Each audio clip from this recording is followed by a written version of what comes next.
Assalamualaikum warahmatullahi wabarakatuh. Risalah 71.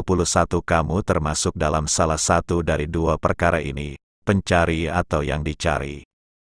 Jika kamu menjadi murid, maka kamu adalah pencari. Tetapi, jika kamu seorang guru, maka kamu adalah orang yang dicari. Jika kamu menjadi pencari, yaitu murid, maka kamu akan menanggung beban yang berat dan memayahkan. Kamu akan terpaksa bekerja keras untuk mencapai tujuan yang kamu idamkan itu. Tidak pantas kamu lari dari kesusahan yang menimpa dirimu, yang berupa kesusahan hidup, harta benda, keluarga dan sanak saudaramu. Pada akhirnya, beban yang kamu tanggung itu pun akan diringankan juga dan diambil dari kamu serta kesusahan itu akan dibuang dari kamu. Kemudian, kamu akan diberi keselamatan dan kesentosaan serta akan dilepaskan dari dosa dan maksiat dan dari kebergantungan kepada makhluk. Kamu akan masuk ke dalam golongan hamba-hamba Allah yang dikasihi dan dipeliharanya. Sedangkan jika kamu menjadi seorang yang dicari, yaitu guru, maka janganlah kamu menyalahkan Allah manakala Allah menimpakan kesusahan kepadamu, dan jangan pula kamu meragukan kedudukanmu di sisi Allah, karena Allah hendak mengujimu supaya kedudukanmu ditinggikan di sisinya. Allah hendak menaikkan kedudukanmu ke tingkat yang mulia dan tingkat abdal. Apakah kamu ingin kedudukanmu direndahkan dari tingkat yang mulia dan tingkat abdal, ataukah kamu ingin memakai pakaian yang lain selain pakaian mereka? Sekalipun kamu rela dengan kedudukanmu yang rendah itu, tetapi Allah tidak rela. Allah berfirman, apabila kamu mentalak istri-istrimu, lalu habis idahnya, maka janganlah kamu, para wali, menghalangi mereka kawin lagi dengan bakal suaminya. Apabila telah terdapat kerelaan di antara mereka dengan cara yang ma'ruf, itulah yang dinasihatkan kepada orang-orang yang beriman di antara kamu kepada Allah dan hari kemudian, itu lebih baik bagimu dan lebih suci. Allah mengetahui, sedang kamu tidak mengetahui. Surat 2, ayat 232. Allah hendak meninggikan, memuliakan dan membaikkan kamu, tetapi mengapa kamu tidak mau menerimanya? Mungkin kamu bertanya, mengapa hamba yang sempurna itu diuji? Padahal menurut sepengetahuan kamu bahwa ujian itu ialah untuk orang yang mencintai Allah, yaitu orang yang dikasihi oleh Allah dan dicintainya. Jawaban kami, dahulu, kami telah mengatakan aturannya dan kemudian kemungkinan perkecualiannya. Nabi besar Muhammad Shallallahu Alaihi Wasallam adalah orang yang paling dicintai Allah, tetapi beliau pun mendapat ujian yang paling berat. Beliau pernah bersabda, "Aku adalah orang yang paling takut kepada Allah, sehingga tidak ada orang yang lebih takut kepada Allah daripada aku. Aku mendapatkan penderitaan yang paling hebat, sehingga tidak ada orang yang penderitaannya sama dengan penderitaanku.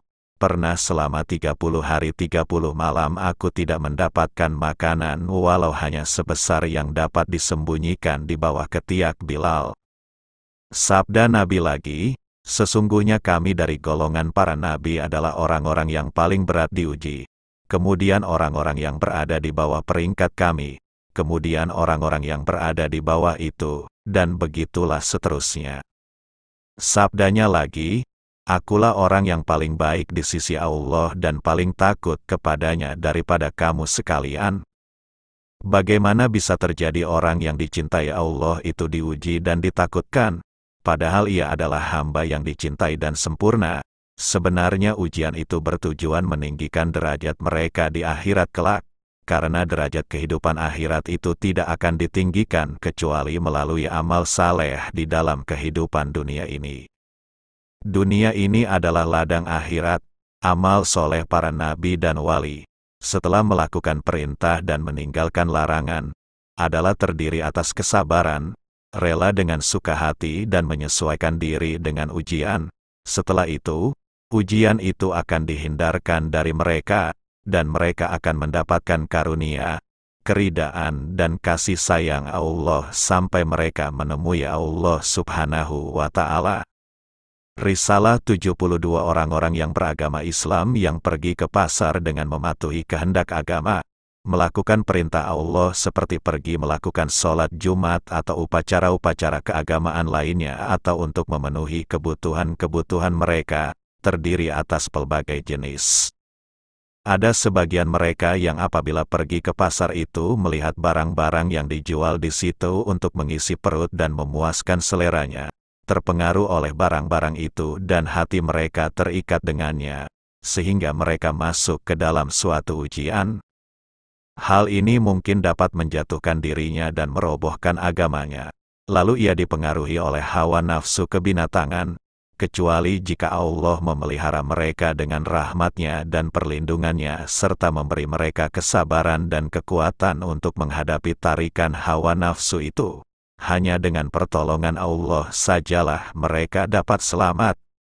Ada pula sebagian mereka yang apabila telah menyadari bahwa mereka itu hampir tergelincir masuk ke lembah kemurkaan Allah, mereka lekas kembali masuk ke pangkuan agama dan mengontrol diri mereka agar tidak terjerumus. Mereka ini ibarat pahlawan yang menegakkan agama dan ditolong oleh Allah untuk mengontrol diri mereka agar tidak dijajah oleh hawa nafsu yang rendah itu.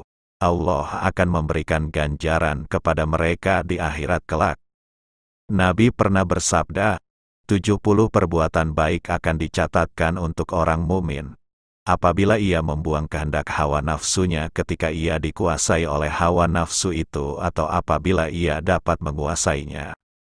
Beliau bersabda pula, dan sebagian dari mereka ada yang mendapatkan kenikmatan ini, yang berupa kekayaan harta benda dunia, dan menggunakannya dengan karunia dan kehendak Allah, dan mereka bersyukur kepada Allah karena mendapatkan karunia itu. Ada pula di antara mereka yang tidak melihat atau tidak menyadari kenikmatan yang ada di pasar. Mereka buta terhadap selain Allah. Mereka hanya mengetahui Allah saja. Mata mereka buta terhadap yang lain dan telinga mereka pun tuli terhadap yang lain. Mereka sibuk dengan Allah, sehingga mereka lupa kepada yang lain. Mereka ini jauh dari dunia dan kesibukannya. Apabila kamu bertanya kepada orang semacam ini di pasar tentang apa yang mereka lihat, maka orang ini akan menjawab, kami tidak melihat apa-apa. Memang mereka melihat barang-barang di pasar dengan mata kepala mereka, tetapi mereka tidak melihatnya dengan mata batin mereka. Mereka hanya melulu melihat, mereka tidak melihatnya dengan keinginan hawa nafsu yang rendah. Pandangan itu jatuh kepada rupa lahirnya saja dan bukan pada hakikatnya. Pandangan itu adalah lahiriah dan bukan batiniah. Pada lahirnya, memang mereka melihat barang-barang dan benda-benda itu di pasar, tetapi di dalam mata hati mereka, apa yang mereka lihat hanyalah Allah. Kadang-kadang tampak dengan sifat keagungannya, Jalal, dan kadang-kadang pula tampak dengan sifat kelemah lembutannya dan keindahannya, Jamal. Ada pula di antara mereka yang apabila masuk ke pasar, hati mereka penuh dengan Allah yang Maha Agung lagi Maha Indah.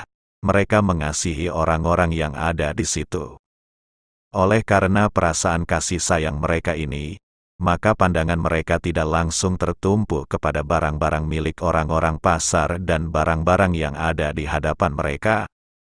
Sejak memasuki pasar sampai keluar lagi darinya, orang-orang ini tetap berada di dalam salat atau hubungan dengan Allah. Mereka memohon perlindungan Allah dan mendoakan penghuni pasar dengan rasa kasih sayang. Hati mereka memohon kepada Allah supaya penghuni pasar itu diberi kebajikan dan dijauhkan dari kedurjanaan. Mereka tiada henti-hentinya memuji Allah atas karunia dan nikmat yang dilimpahkan kepada mereka. Orang-orang semacam ini dijuluki pengawal kerohanian untuk suatu pasar, bandar dan hamba-hamba Allah. Bisa juga kamu menjuluki mereka sebagai orang-orang yang memiliki ilmu marifat, para abdal, orang-orang wara, orang-orang yang mengetahui perkara nyata dan perkara gaib, orang-orang yang dicintai Allah, tujuan terakhir dari Allah, Khalifah Allah di atas muka bumi, duta Allah, orang-orang yang menjalankan kebaikan dan kenyataan yang manis, orang-orang yang mendapatkan bimbingan ke jalan yang lurus dan benar, dan pembimbing rohani. Inilah kekasih Allah.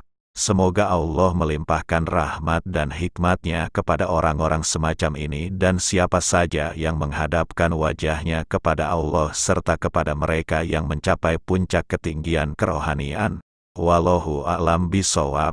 Wassalamualaikum warahmatullahi wabarakatuh.